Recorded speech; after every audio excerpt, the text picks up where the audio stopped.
Welcome to SportsCenter on YouTube. He's David Lloyd. I'm Ryan Smith. Week 1 in the books for college football. Florida State opened up the season losing to Georgia Tech. Panic maybe, but David, there was still time to right their ship facing BC last night. Yeah, they're out of time now. There have been 2 ACC conference games played this season. Florida State has managed to lose them both. The Noles also lead college football in the number of continents lost on. That would be 2. Dropped the opener in Ireland. Last night's loss, even more devastating. At home against Boston College. Under a minute to go in the half. Florida State down 14-3. DJ Uiagalelei really struggling. Wide open Darian Williamson, and he just overcooks it. Got to have that. Very next play, Uiagalelei, a bit behind his receiver, Kyle Morlock. So Florida State has to settle for a field goal. Field goal's not going to get it done. They're down 14-6 at the half. DJU 1 of 6 in the red zone in that first half.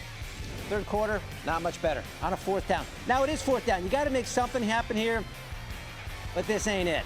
Just floats one out there, right to Max Tucker, and Max going to run for a while. Gets it all the way down inside the 10-yard line. BC going to quickly turn that into points. 2 plays later, Thomas Castellanos rolls and finds Kyle Robichaux, and the Eagles up 21-6. They're having a party in the Noles end zone, and the Florida State crowd very frustrated, and they start a chant.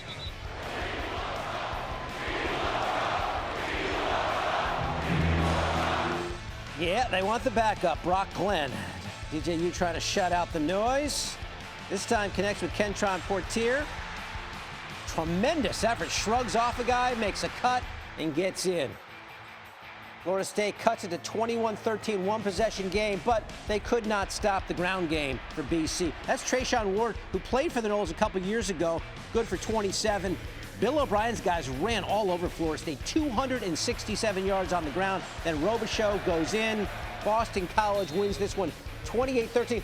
The fans are streaming out in Tallahassee in the 3rd quarter. That's how bad it was. Mike Norvell's guys beaten physically and mentally. For us, I just, sick to how the season started. Obviously tonight, I failed in preparing the team to be able to go out and respond tonight. I obviously didn't put them in a position to showcase what I believe that this football team is. And it's extremely disappointing.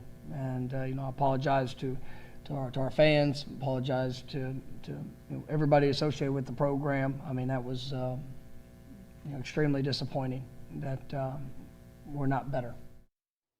Mike Norvell's 2nd apology in 2 games. That's not a good trend. We bring in our man Paul Finebaum to talk about this one. It was no fluke, Paul. I mean, BC led from the get-go. They outgained them. They manhandled them physically on the fronts. How bad is this right now for Florida State?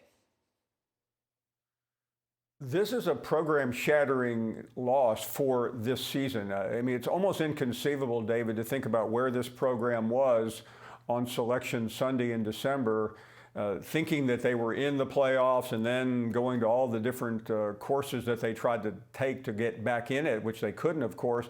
And then ever since then, it's been a disaster. They lost by 60 points to Georgia in the Orange Bowl, Dublin 2 weeks ago. And this was what everyone thought was the bounce back. Okay, let's put all that behind us. Let's have a good game on a primetime standalone night, and it got worse. And we are sitting here, the sun is not even up in most of the country on September 3rd, David, and this season is over for Florida State. There's no getting around it. That's not hyperbolizing. That is just the truth of the matter, because you really can't come back from this. I mean, they're 0-2 in the ACC, and they haven't even seen a good team yet in terms of what they'll have to face in their own conference. You just try to wrap your head around it, Paul. I mean, that number 10 team in the land coming in preseason polls. This may be the last time we talk about Florida State all season. It may be just completely done for them. Yeah, and I want to compliment Boston College. Certainly, they came to play and they performed extremely well, just like Georgia Tech is. And I think some of us thought that's what happened in Dublin. Maybe it was more about the complexities of Georgia Tech. This is about Florida State. They have clearly missed on the quarterback situation. They have other problems that I don't think can be fixed. Usually, how many times have you heard this cliche, David? You progress more from game 1 to game 2. They got worse, okay? Yeah. That tells you where this season is going, straight down the tubes. Okay, no silver lining in those clouds there. They are demoralized right now in Tallahassee. They're just hot right now in Baton Rouge after what happened. LSU let one slip away Sunday night in Vegas. They led SC in the 4th, but the Trojans rallied to win. They scored a touchdown with 8 seconds left to take it, and that had Brian Kelly pounding the podium at his team's lack of killer instinct. Is it disappointing when those guys perform and you don't get a victory? Hell yes. Hell yes. I mean, and that's what I said to the team. I said, we had some guys played their butts off tonight, and we're sitting here again. We're sitting here again talking about the same things.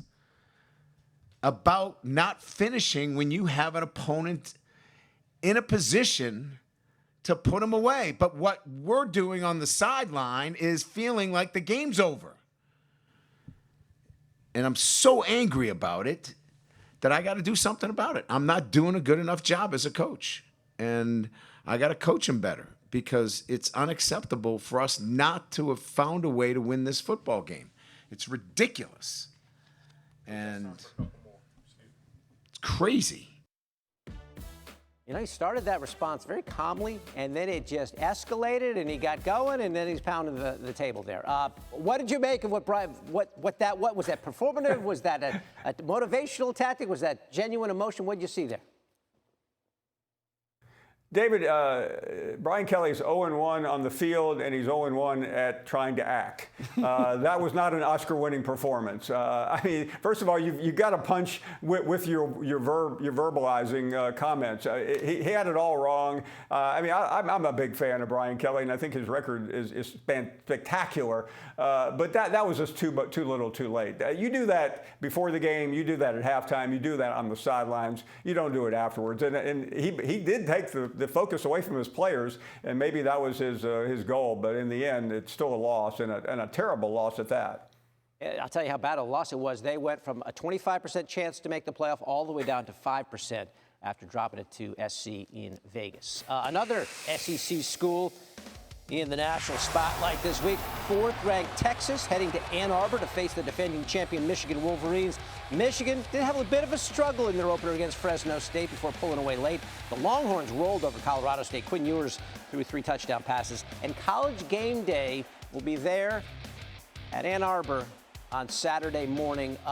What should we expect for this one, Paul?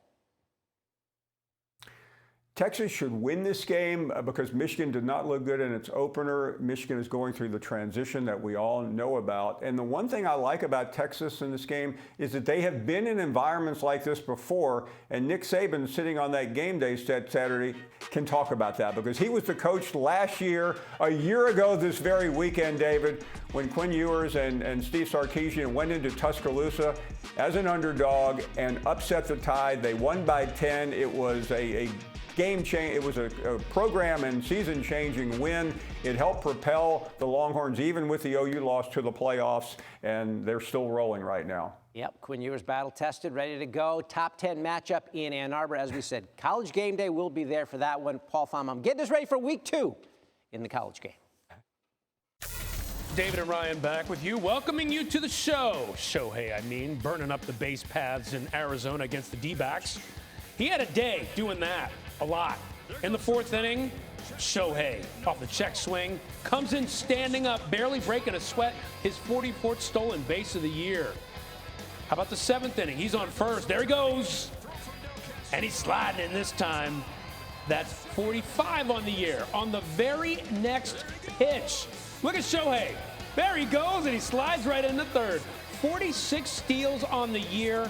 2nd time in his career he's got 3 stolen bases in a game. We'll talk about his 45 pace in a second, but really Freddie Freeman stealing the show in this one. 8th inning, Dodgers up 8-3. Mookie Betts on 3rd. He connects right there. 435 feet to center. 2nd homer of the game for him. Dodgers stay a game and a half atop the National League with the 11-6 win. Now, back to Shohei. He's the third player with at least 40 homers and 45 stolen bases in a season in MLB history, joining A-Rod in 1998 and Ronald Acuna Jr. in 2023. And with just one more home run, he would have the first 45-45 season all time.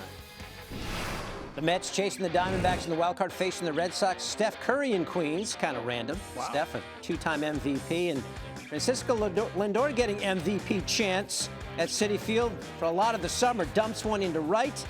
So Frankie's now reached base safely in 31 straight. That's the longest active streak in baseball. Also 7th in baseball in WAR. Next batter, Brandon Nimmo.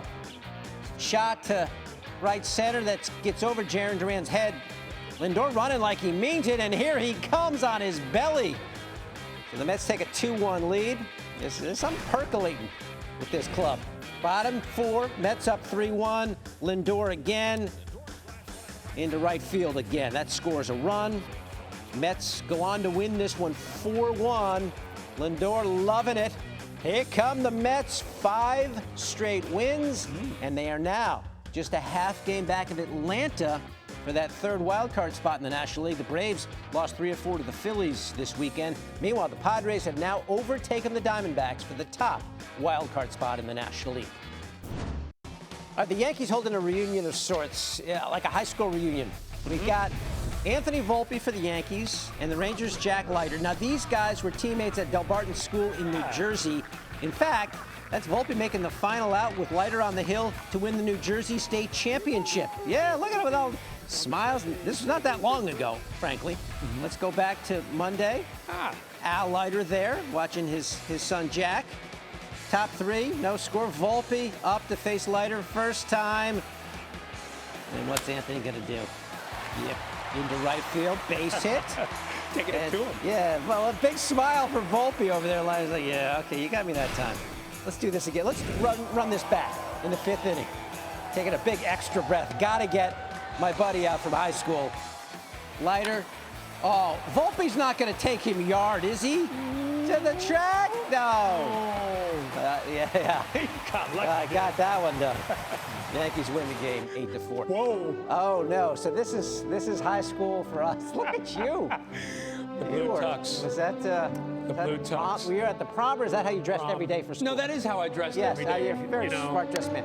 Yeah. It's not true that we only had black and white film when I was graduating from high school. I don't know where they got this, I like the this shot comb over. It's a helmet hair is what they call that.